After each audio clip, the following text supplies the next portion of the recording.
Alain Marty, bonjour. Bonjour. Merci d'accepter cette interview qui retrace votre biographie. Pouvez-vous nous décrire votre arrivée à l'Opéra de Paris en 1966? Mon rêve se réalise. Alors maintenant, il est évident que quand je rentre à l'opéra, c'est sûr que je suis friand, je suis gourmand de ce répertoire et puis surtout de rencontrer des créateurs. Voilà, ça c'est capital. C'est capital pour, je crois, un danseur parce que les créateurs, c'est le changement, c'est c'est un autre monde différent, alors que le répertoire, c'est quand même ce répertoire merveilleux de l'opéra qui est quand même les grands ballets classiques de petits pas, voilà, qui sont spécifiques de grandes maisons comme l'Opéra ou la Scala. Ouais. Ça, c'est une belle aventure. Bon, je suis très très anxieux de connaître cette maison. Voilà, alors donc j'arrive dans cette cour de l'Opéra. À rentrer chez le concierge qui s'appelait Ferrari, c'est un bonhomme formidable. Et si on avait Ferrari dans sa poche, on était les rois de la maison. Voilà, on pouvait faire rentrer les amis, tout le monde, mais il fallait l'avoir dans sa poche, il fallait être gentil avec lui. Donc j'arrive donc dans cette maison, je récupère ma loge, voilà, ma loge qui à l'époque c'était la loge des. Moi j'arrivais surnuméraire déjà quand j'arrivais en On va en 65. parler, voilà. Je suis même pas, je suis comme un stagiaire parce que je raconterai après que j'ai passé des examens ensuite après pour pouvoir être titularisé et arriver quadrille parce qu'on n'arrivait pas quadrille comme ça qui est le plus bas de l'échelle.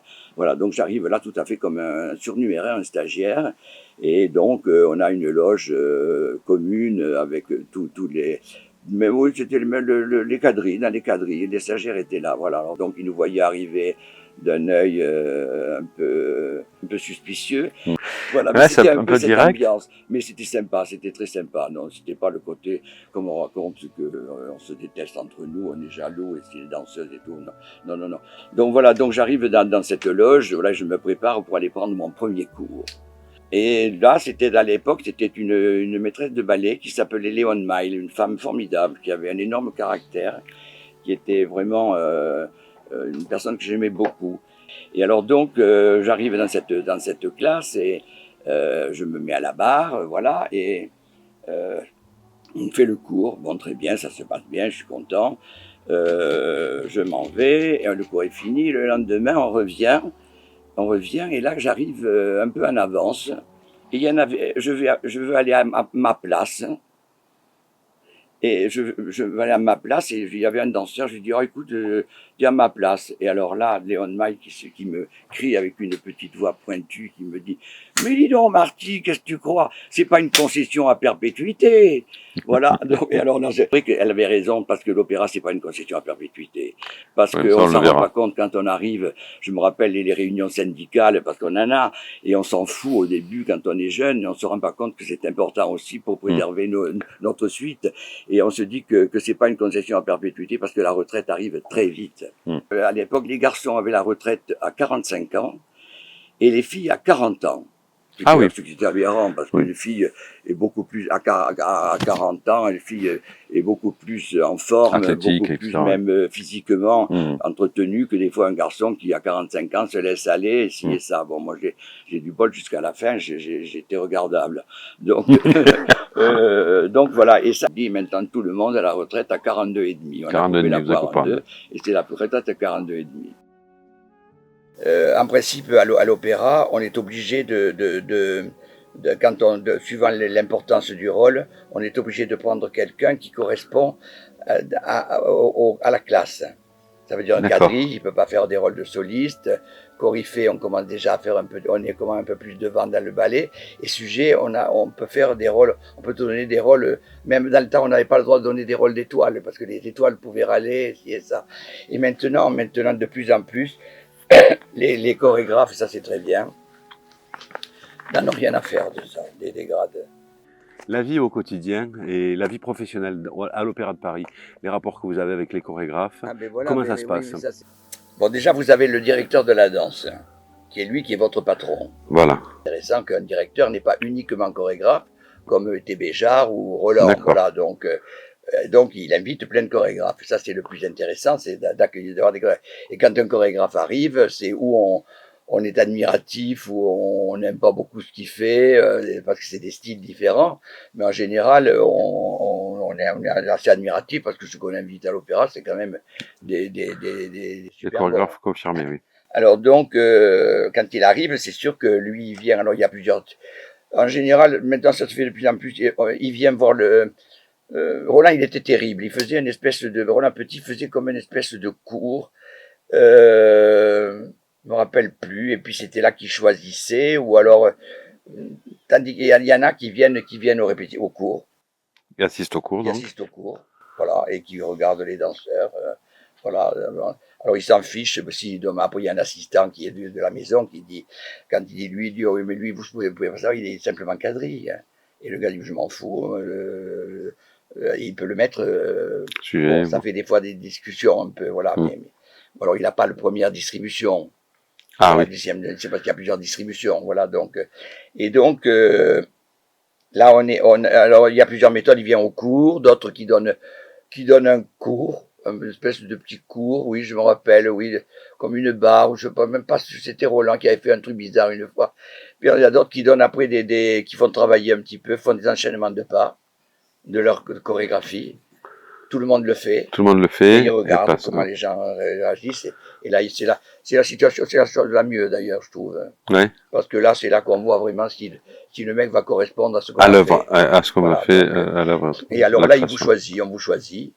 Et si on vous choisit pas, vous êtes remplaçant automatiquement. Ou voilà. Donc, si vous êtes sujet remplaçant, vous passez avec un sujet coryphée. Ça, je veux dire, c'est normal. Mais on respecte après la hiérarchie.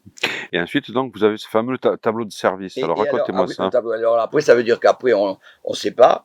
Et on le découvre un jour au tableau de service. Le tableau de service, c'est la feuille de route. Voilà, c'est au tableau de service. Donc Marty a été retenu par tous les cours. Il y a les cours. Quel est le professeur tel jour? On a un tableau de service, c'est toutes les semaines, je crois. Et vous avez la répétition de la semaine, à des heures. Tel jour, il y a un tel. Puis après, quand vous avez des rôles, on vous dit vous répétez à tel jour, à telle heure. Après, c'est pour ça que dès le début, j'ai tenu un agenda parce que je le marquais tout sur mon agenda. Et là, vous allez au tableau de service, vous passez au tableau de service et vous voyez, voilà, mettons, quand vous avez fait un essai avec tel chorégraphe, si vous prend ou si vous prend pas. D'accord. Oui, voilà, il y a la distribution du ballet Tartampion et la distribution précise. Qui sont là-dedans, voilà, c'est comme un examen. Un tel. Vous allez voir le résultat, aller au bac, si vous êtes reçu ou si vous êtes collé. Ouais. C'était un concours pour se battre pour monter. Et voilà, et pour monter. Donc c'est un concours, donc il y a une certaine compétition entre les danseurs. Ah ben oui, il y en a qui ne passent pas les concours. Ah, ils ne les passent pas? Ils abandonnent, ils restent quadrilles toute leur vie. D'accord. Ils sont très bien. Oui. Ça, ce qui est bien, c'est que maintenant, de plus en plus, on satisfait tout le monde. On fait 2 distributions. En général, il y a 2 distributions. D'accord. Même pour des fois le ballet. Maintenant, en général, c'était que pour les rôles. Mais même, je vois, oui, même peut-être qu'ils distribuent, non? C'est plutôt quand même pour les rôles, toujours. D'accord. Il y a plusieurs distributions. Bon, voilà. L'idéal, c'est d'être dans la première distribution. Ça veut dire qu'on est la première mouture. Ouais. Et puis après, il y a la deuxième qui est un peu moins bonne. Qui est un peu moins bonne. D'accord.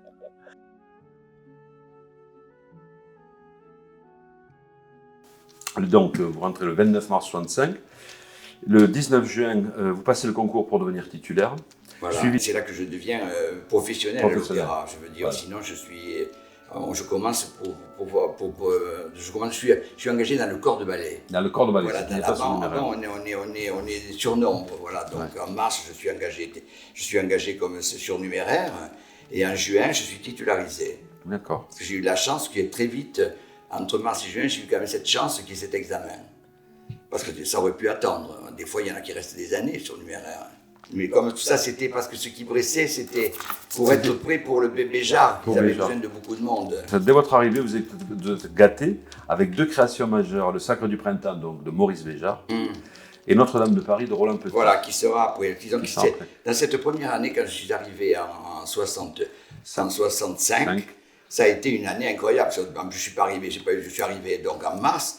Et dans cette année, il y a eu ces 2 créations incroyables qui ont marqué l'opéra, même pour moi, qui ont marqué toute ma carrière et qui ont marqué l'opéra, parce que c'est fou, cette création du Sacre du Printemps, ça a été un événement, parce que c'était Boulez qui dirigeait, déjà c'était une immense chef d'orchestre, et puis on avait toute une soirée Stravinsky. Disons qu'il y avait le Sacre du Printemps, il y avait Renard et Les Noces, voilà, qui sont 3 ballets de Béjart, magnifiques sur Stravinsky, et voilà, donc ça a été l'événement. Et pour ainsi dire, on était un peu engagé pour ça, pour renforcer le corps de ballet avec alors ils cherchaient surtout, c'est pour ça que j'ai raconté dans ma première partie que j'étais engagé, parce qu'ils voulaient des danseurs qui avaient un peu de maturité, comme ça, voilà. Donc, le premier événement arrive, là, disons les répétitions du Sacre, ça a été formidable, parce que Béjart était quelqu'un c'était très agréable de travailler avec lui, parce qu'il était très calme, il savait ce qu'il voulait, mais il était vraiment dans son monde, il était très inspiré, voilà, il était intéressé par ce qu'on faisait, très beau. Et alors, donc là, voilà, c'est là qu'il s'est passé un truc très bizarre, de début de carrière, qui aurait pu tout changer dans ma carrière. Moi, j'étais donc remplaçant, j'étais surnuméraire, j'étais sur le côté, on est tellement nombreux. Ça, c'est l'avantage d'une maison comme l'Opéra, c'est que dans l'Opéra, c'est des grandes compagnies où il y a beaucoup de monde, il y a beaucoup de remplaçants. Et vous voyez que Béjart, il me regardait. Bon, alors moi, j'étais quand même très flatté, j'y allais. Et un jour, on arrive les dernières répétitions, parce que les dernières répétitions, on commence à aller en scène. Alors on va d'abord en scène pour répéter sur le plateau, pour prendre position du plateau. Ensuite, après bien les répétitions, alors au début c'est au piano, et puis ensuite c'est avec l'orchestre. Ensuite, après c'est avec des costumes. Voilà, c'est le déroulement d'une création. Et ensuite, après c'est des costumes et des corps, et après ensuite c'est la première. Voilà.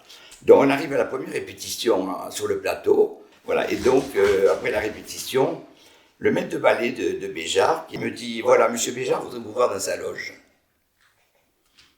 Alors bon, je fonce, j'arrive dans la loge, il était là, il me dit « Rentrez, asseyez-vous. » Et il me dit « Bon, vous avez peut-être remarqué que je vous regarde. » Parce que voilà, je lui dis « Ben voilà, parce que vous êtes un danseur qui m'intéressait. » Et vous correspondez tout à fait aux danseurs que je cherche pour ma compagnie. Je sais que vous venez de rentrer à l'opéra et que vous êtes surnuméraire. Si,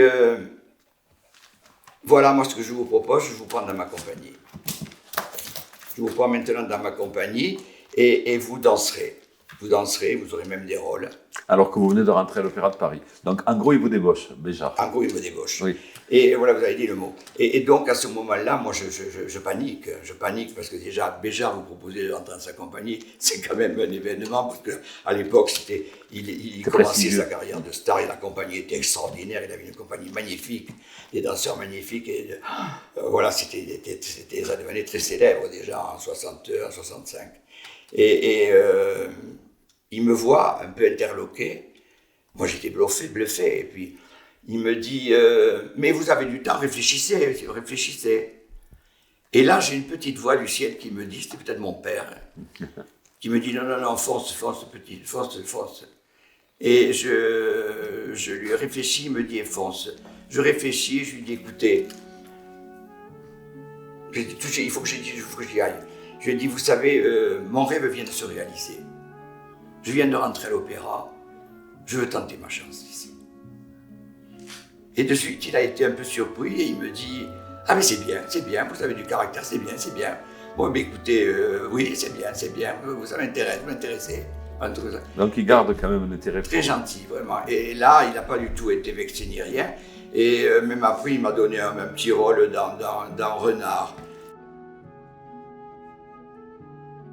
Oui. Dans la continuité, donc il y a eu le Sacre, oui. Il y a eu la soirée de Stravinsky qui a été un événement, vraiment un événement. D'ailleurs, je me rappelle, il y a une anecdote qui est intéressante. En général, son public à l'opéra. La salle était pleine, évidemment, tout le monde était. En général, les gens sont invités. Et là, on a attendu avant que le chef d'orchestre Boulez, c'était Pierre Boulez qui était le grand chef d'orchestre, et qui, avant d'attaquer la première note du sacre, il a attendu plus d'une minute, si ce n'est pas 2 minutes, pour que la salle se pose. Dès qu'il y avait quelqu'un qui toussait, pof, il posait la baguette. Ce qui veut dire que petit à petit, il levait, quelqu'un toussait, il reposait la baguette. Ce qui veut dire que petit à petit, toute la salle a compris. Et tout le monde, il y a eu un silence de mort. Et là, tac, il a attaqué.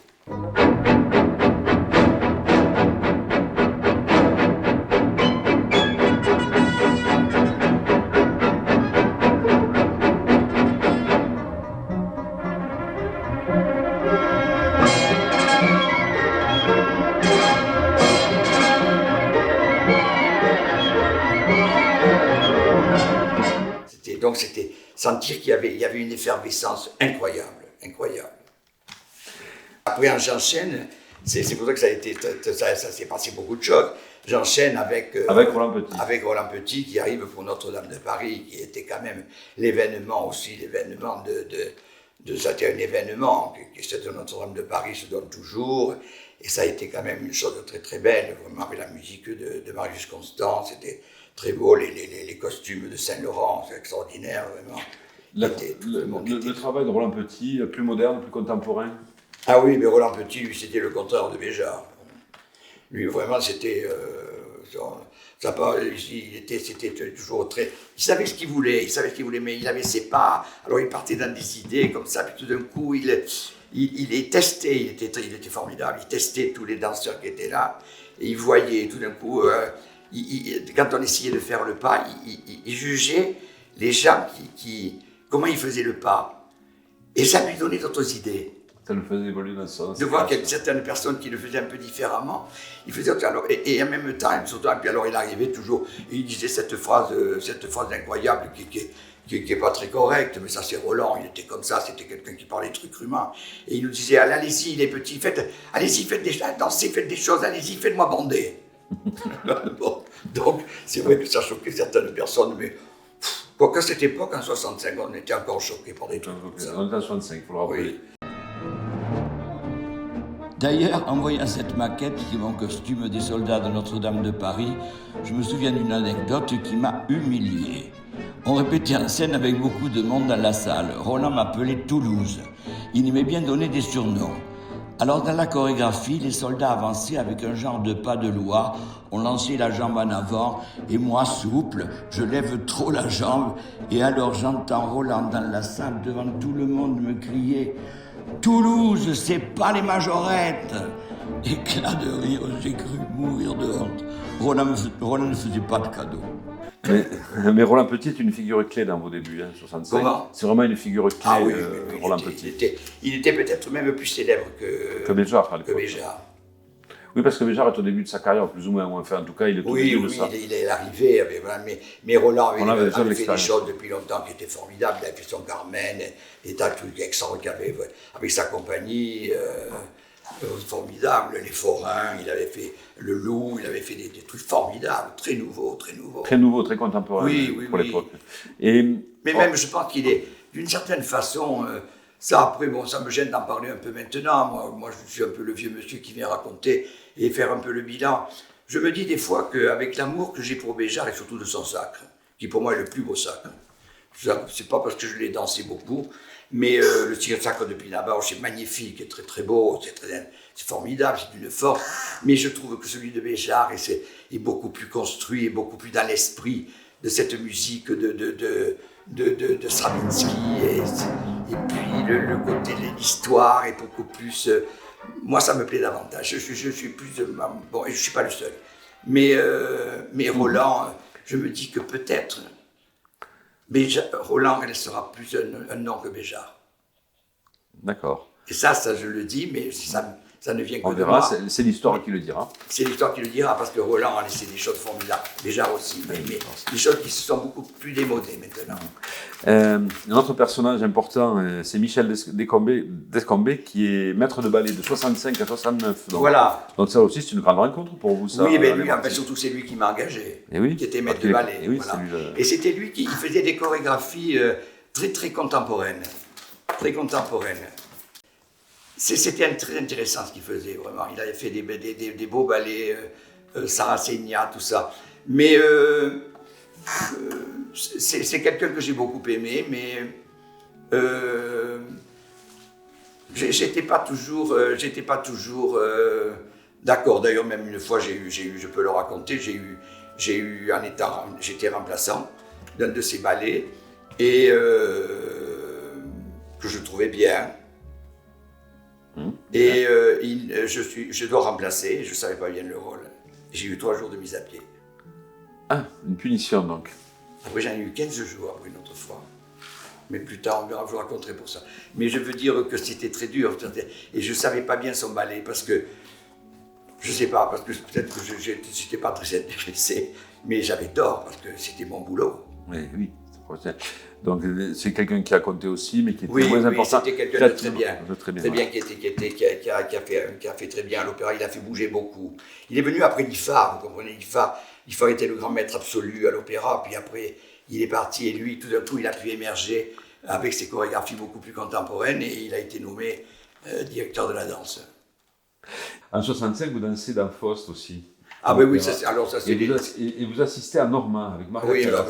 après c'est toujours pareil ma première année. Cette année qui m'a bouleversé de tout parce que bon, j'ai retrouvé le monde de l'opéra parce que j'adorais ça parce que je venais du Capitole de Toulouse. Au Capitole de Toulouse, on faisait beaucoup d'opéra et d'opérettes. Maintenant ils le font. Il y a des danses dans beaucoup de ballets, beaucoup d'opéras, beaucoup d'opérettes, toutes les opérettes.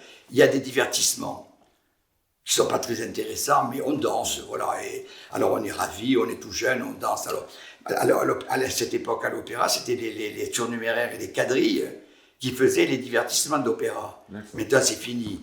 Et ils ne le font plus parce qu'ils ont tellement de boulot autre, et puis que ça leur casse les pieds, ils ont gagné. Et puis l'opéra, parce que maintenant, est riche, ils engagent les danseurs de l'extérieur pour faire les divertissements d'opéra. Pas d'opérette, puisqu'il n'y a pas d'opérette à l'opéra. Mais donc, j'avais connu ce monde de l'opéra à Toulouse et j'adorais ça vraiment. Et c'était intéressant parce qu'à l'opéra, on est quand même c'est toujours comme ça. Il y a des castes, il y a le ballet, il y a l'orchestre et il y a les chœurs. Après les solistes, à l'époque, il y avait une troupe. Ça n'existe plus, les troupes. C'est des stars qui viennent de l'extérieur. Que ce soit Jonas Kaufmann, Alagna. Donc, on engageait. Alors, il y avait une troupe de solistes, mais voilà. Et on ne communiquait pas du tout entre nous. Incroyable, alors que vous jouiez pas du tout. Le bal était là-haut dans les étrues, les chœurs répétaient dans une salle des chœurs en bas, puis ils allaient sur le plateau. Les musiciens, ils étaient dans la fosse, on ne les voyait pas. Alors, on était très peu liés, on ne les connaissait que s'il y avait un ami qui était ami d'une choriste ou d'un truc, qui après on était entre amis, on se retrouvait là un petit peu, mais après on s'est sympathisé avec certains, mais on n'était pas très liés, voilà. Et là, moi j'aimais ça à l'opéra, parce que l'opéra, on arrivait sur le plateau, on était avec les choristes, et c'était un mélange qui était intéressant, voilà. Et là, je pense cette anecdote qui est très drôle, c'est que il y avait l'opéra Faust, qui était l'un des grands opéras, vraiment, qui pour moi, avec Carmen, c'est les 2 plus grands opéras, presque français, je trouve. Voilà, surtout Carmen. Bon, mais donc, Faust, c'était très beau. Et donc, au début, il y avait un petit ballet qui était sur la valse. Ainsi va la danse valse joyeuse, danse valson. Voilà, et on dansait là-dedans. Et il y a les chœurs qui disent valson. Et moi, j'étais complètement sidéré parce qu'au spectacle, ils ne disaient pas valson, ils disaient caleçon. C'est pour vous dire qu'ils s'en foutaient complètement. Voilà, c'était la rigolade entre eux. Et la salle, plus rien du tout, elle ne s'en rendait même pas compte. Je disais quand même, ils sont gonflés alors qu'à Toulouse, ils auraient fait ça aurait été un drame. Vous comprenez, tellement on était amateurs du chant et autres. Et ça m'avait vraiment surpris. Voilà. Et raconte-nous aussi cette soirée-là, où vous êtes avec Maria Callas. Oui, Callas. Après ce rendez-vous en Callas, vous savez, Callas, c'est moi. Callas et Nureyev, ce sont les 2 dieux de ma vie. Voilà, Callas, j'étais fou encore à l'époque, en 65, je ne la connaissais pas. J'étais pas un grand fou, mais j'étais très, très admiratif. Et là, je me suis trouvé dans Norma, on faisait les guerriers. D'ailleurs, il y a une séquence très belle là qu'on va voir de son arrivée pour chanter le fameux Casta-Diva. Alors bon, c'est cette druidesse qui arrive avec tous les guerriers gaulois à côté. C'est l'époque où la Gaule est envahie par les Romains. Voilà, donc alors c'est cette secte un petit peu de druides qui font des incantations à la lune, elle, la prêtresse, pour sauver son peuple. Alors donc, elle arrivait pour chanter Norma. Et là, j'ai eu un des chocs de ma vie. C'est que on était en coulisses pour entrer pour la fameuse entrée de Norma. Elle arrivait avec tous les guerriers gaulois qui étaient à côté. Et moi, j'avais la chance, j'étais à sa droite, le premier. Et donc, on attendait, on était prêts. Elle arrivait au dernier moment, parce que c'est ces dernières années, 65, ça a été l'année catastrophe. Parce que ça, en 65, elle a fait une série de Norma, elle n'a pas terminé la dernière. Ah bon.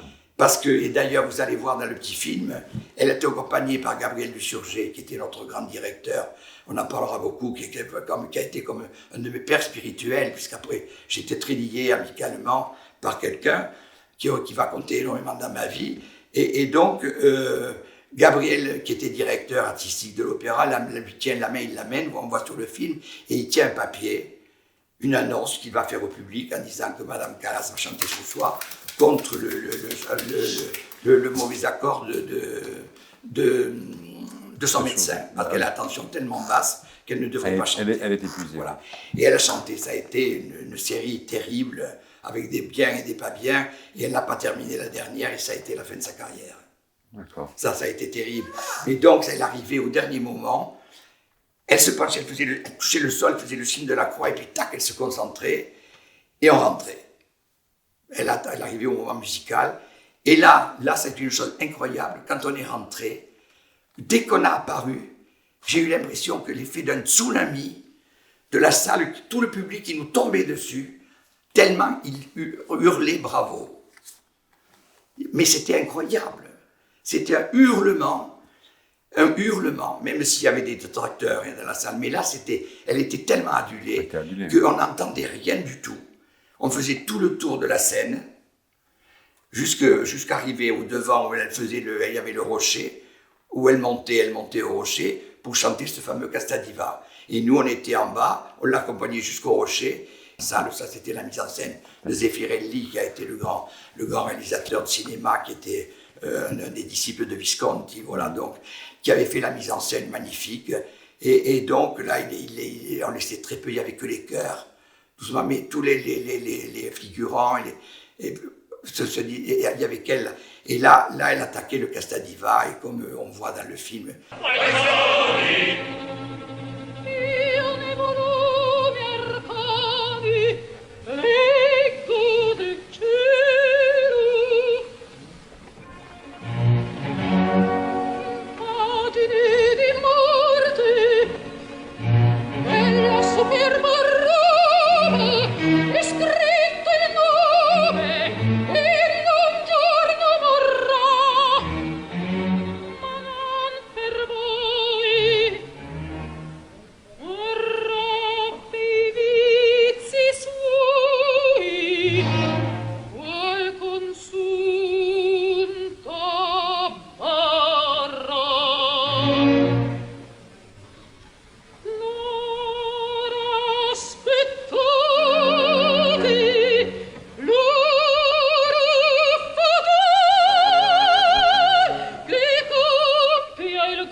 Ça, c'était magnifique. Et alors, nous, en coulisses, c'était terrible parce que j'entendais des soirs qui disait, les choristes, même les choristes sortaient, c'est vrai, il y avait presque personne, qu'elle sur le rocher, éclairée.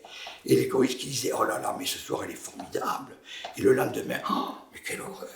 Et elle avait la voix, elle ne maîtrisait plus. C'était terrifiant. Mais j'ai eu le souvenir de faire ce spectacle avec elle, qui a été un événement, voilà, cette série qui a été extraordinaire. En 65, on a fait un peu le tour des personnages clés de votre oui, carrière. Oui, c'est tout ça qui m'a rendez-vous. Voilà, c'est ça, on finit moi qui avec... arrivais de mon Capitole, de Toulouse et de Nice, voilà. Le petit provincial qui tout me trouvait plein la gueule, qui retrouvait Béjarn, Roland Petit, Calas, tout ça. Calas, Michel Lescombe. Je me dis, mais je suis où? C'est incroyable. Tout ça en une année. Oui, c'était le paradis. Le paradis, ouais, c'est votre entrée à l'Opéra de Paris.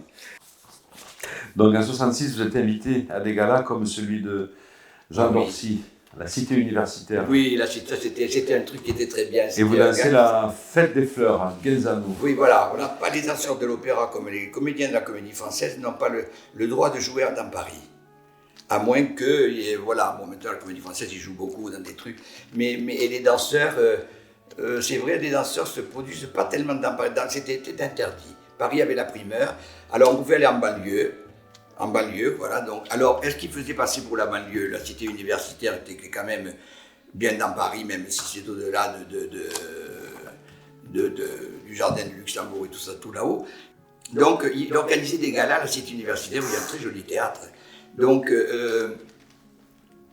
il invitait les danseurs de l'opéra, et alors on avait l'occasion, les jeunes, de s'essayer dans les grands rôles. Voilà, c'est ça, parce que on bouillait tous de danser les grands rôles comme ça, puisqu'on ne pouvait pas les danser encore en scène à l'opéra. Alors on a fait beaucoup de galas au dehors, alors à l'opéra, comme on était quand même des professionnels, quand même, sûr de dire de haut niveau, parce que à l'opéra, tout le monde n'en pas.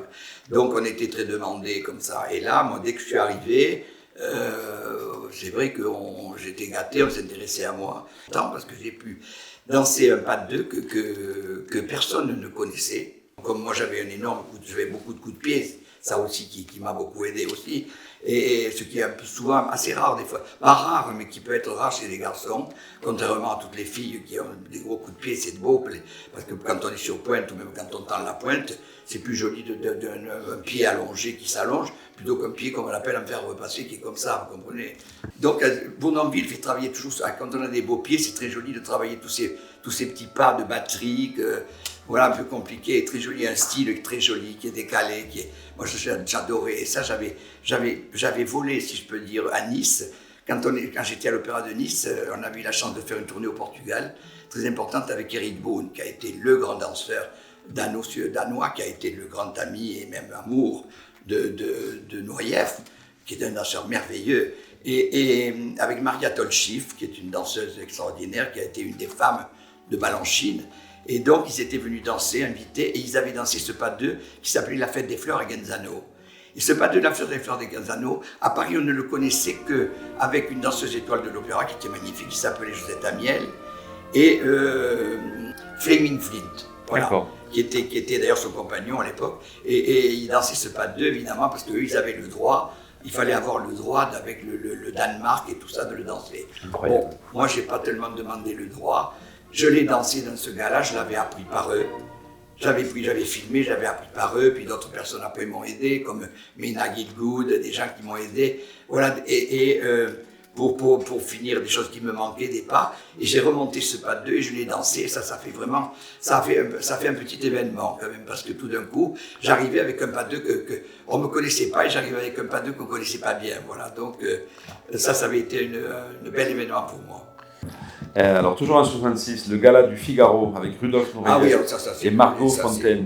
Ça, oui, voilà, ça c'est encore un événement. Voilà. Ça, c'est un événement, c'était un gala. Un gala, ça veut dire un gala, une chose qui se produit qu'une fois, et avec événement. Et là, c'était Nureyev qui revenait à l'opéra, qui n'était pas revenu depuis 1961, où il avait fui, puisqu'il était venu à l'opéra danser. Et là, il arrivait à l'opéra pour danser un pas qu'on venait de créer pour lui et Margot Fonteyn, qui était le grand couple qui arrivait complètement, puisque Margot Fonteyn, elle avait pratiquement plus de 20 ans, presque 20 ans de plus que lui, et elle était, quand il est arrivé, c'est l'événement de Nureyev et Fonteyn, et quand Nureyev est arrivé à Londres, Fonteyn était en fin de carrière, et il a été tellement séduit par elle, et elle était tellement extraordinaire, qu'elle a rajeuni de 20 ans. Elle a rajeuni de 20 ans. Elle a rajeuni de 20 ans. Elle dansé, ils ont dansé après je ne sais pas combien d'années, c'était absolument magnifique. Costume magnifique de Cécile Beaton. Si on a vu avec, comment elle s'appelle, Audrey Hepburn, My Fair Lady. C'était lui qui avait fait les costumes, voilà, donc c'est un des grands costumiers anglais. Et donc il avait fait un costume, c'était magnifique parce que c'était un hommage à la France. Parce qu'il arrivait, il était en collant blanc et il avait un Spencer bleu, un bleu magnifique. Vraiment, ce que je veux dire, c'est ce côté bleu, blanc, rouge, c'était extraordinaire. Et là, c'est là que j'ai aussi découvert Nureyev, que donc j'avais déjà vu à Nice, mais là j'ai découvert un truc incroyable de Nureyev. C'est que tout d'un coup, dans le ballet, je ne connaissais pas le ballet, on le découvrait. Et nous, on faisait, moi j'étais content, j'avais été choisi, on faisait des soupirants de Marguerite. C'était une sorte de Marguerite Gauthier, voilà, de la Dame aux Camélias. Et donc, on était des soupirants en smoking autour d'elle, on avait une espèce de danse un petit peu, comme ça, et j'avais été choisi, j'étais tout content d'être pris dans ça. Et tout d'un coup, Nureyev lui rentrait, la première entrée où il découvre Margot Fontaine qui était assise dans le fond, sur une espèce de sofa, et il arrivait de dos, le public était de là, il arrivait de dos, et alors le dos, comme dit Violette Berverdi, qui était une grande maîtresse de ballet, un amour de ma vie, une danseuse incroyable, elle disait, quand elle nous faisait travailler, elle disait, le dos, pensez toujours à l'arrière-boutique. Le dos, ça doit être complètement meublé, ça doit être vivant. Et lui, il arrivait simplement, il faisait un fendu sur le côté, de dos, le public, et de dos, on voyait tout. Tout son sentiment, l'émerveillement et tout. Ça m'avait fasciné. Puis après, il se retournait. Mais je me disais cette idée du dos, tellement il était schlam, comme vous savez, comme un chien qui tombe à l'arrêt, de la beauté. Et tout était dit dans le dos. Mais ça, je fais peut-être une fixation, mais ça m'avait fasciné. Et là, il y a 68, au début de 68, à une générale à l'opéra, je rencontre quelqu'un avec qui je vais partager ma vie pendant 30 ans. Voilà. Donc votre compagnon. Donc quelqu'un qui a compté énormément dans ma vie, puisque ça a été une vie merveilleuse pendant 30 ans. Malheureusement, cette personne n'existe plus. Bon. Donc, et ça a été quelque chose de formidable. Et là, tout d'un coup, j'ai découvert, peut-être un peu tard, parce que j'avais 25 ans, j'ai peut-être découvert, excusez-moi de jouer les midinettes, j'ai connu le grand amour. Et là, ça a été un choc dans ma vie, un peu peut-être comme Calas quand elle a connu Onassis. Moi, c'était en 68 et elle l'a connu en 58, 59. Bon, donc, parce que moi qui étais vraiment féroce du travail, puisque, comme je dis toujours, le danseur, notre corps, c'est notre outil de travail. Voilà, donc... On doit toujours en train de travailler pour s'améliorer. C'est pas pour rien que dans la danse classique, il y a des miroirs. Les contemporains ne veulent pas de miroir. En général, ils mettent un rideau, ils tirent le rideau quand tu fais du contemporain. Et quand il y a du classique, il faut absolument... Et c'est pas par narcissisme, c'est parce qu'on se regarde sans arrêt dans le miroir pour savoir ce qu'on obtient l'image la plus parfaite. Du mouvement que la plus juste. Ça, c'est pas uniquement du organisme pour se regarder dans les yeux et dire je suis beau ou je suis pas beau, mais c'est vraiment pour corriger, pour avoir la ligne la plus parfaite. Ça, c'est la danse classique pure, côté académique. Voilà. Je dis le genou rentré, la pointe tendue, voilà, c'est la ligne parfaite. C'est un peu comme les mannequins. Quand on voit vos mannequins, elle est parfaite. On essaie d'avoir la jambe la plus parfaite.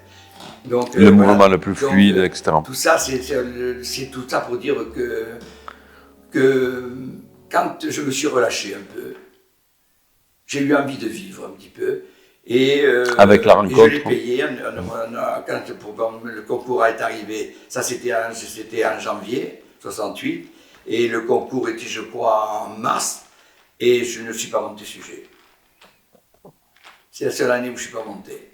Et là, mais enfin bon, voilà, ça a été un peu, et c'est une chose qui me paraît quand même très importante, ça, vraiment, le sentiment dans une vie artistique, parce que c'est très dur ce qui, en fin de compte, c'est vrai que si on veut faire une grande carrière, on n'a pas droit, on n'est pas, c'est un peu comme Norma, elle n'a pas droit à l'amour, parce sa mission est d'être prêtresse. Et dès qu'elle, c'est l'histoire de Norma, dès qu'elle tombe amoureuse du guerrier romain, sa vie est foutue, puisqu'elle elle se dégrade. C'est comme Médée, qui rencontre Jason, et qui par amour lui donne la toison d'or. Voilà, donc elle perd son statut de femme forte, de femme... Voilà, et on faiblit. Bon, alors je parle qu'un amour, je sais pas, on ne devient pas des femmes, mais on devient beaucoup plus fragile, et on veut profiter de cet amour. Voilà. Alors donc, oui, je me suis relâché un peu et je l'ai payé, je ne suis pas monté sujet. Mais bon, après je me suis rattrapé là, de travailler. Quoi. Oui, mais en contrepartie de quoi vous viviez une histoire d'amour, le début d'une longue histoire d'amour. Voilà, le début d'une longue histoire d'amour, oui, qui a duré jusqu'au bout comme ça. Mais ça, c'est important. Mais c'est vrai que souvent on se dit que même on se voit les grands acteurs, ceux qui font des grandes carrières, ils ont des vies sentimentales des fois un peu de merde. Hein, vraiment. Ce qui n'a pas été votre cas.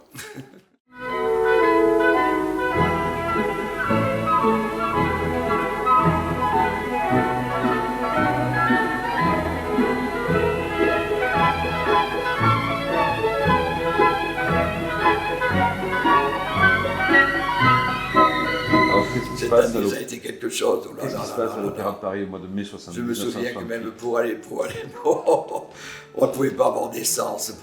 On faisait des queues de je ne sais pas combien d'heures pour avoir un peu d'essence. Et on avait des rendez-vous d'amour, mais on ne pouvait pas y aller parce qu'on n'avait pas d'essence. Et alors en plus, ce qui était comique, c'est que nous, on a occupé l'opéra.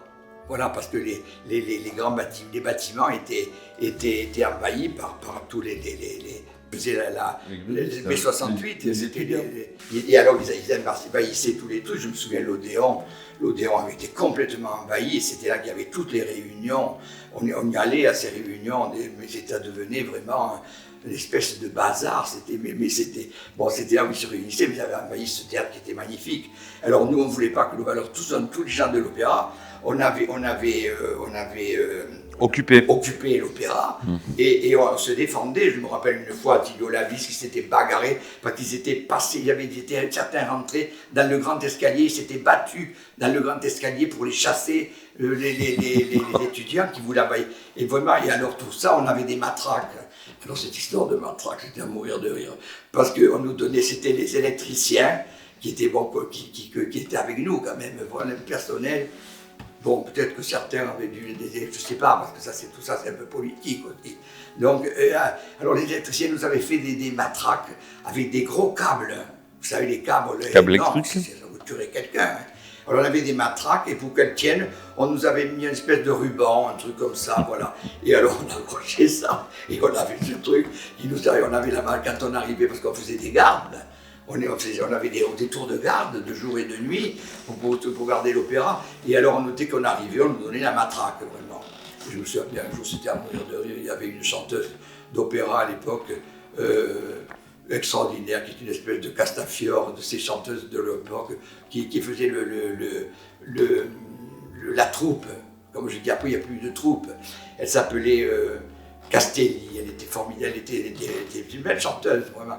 Et alors, mais elle était drôle, elle faisait très Castafiore, comme ça. Et puis alors, elle arrivait avec le fameux Ferrari. Elle était toute Ferrari, je m'en vais, je vous rends ma matraque.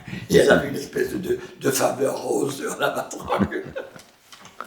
C'était donc une période un peu trop. Mais oui, c'est voilà. Quand même, on a occupé, et puis je sais pas après comment ça s'est terminé après, je crois après en juin, juillet. Oui, au début de l'été. Et là, une anecdote très drôle pour vous dire l'amour de mon père. Je passais le concours. Le concours, on vous annonce, comme je racontais dans le temps quand j'étais au conservatoire à Toulouse, on vous annonce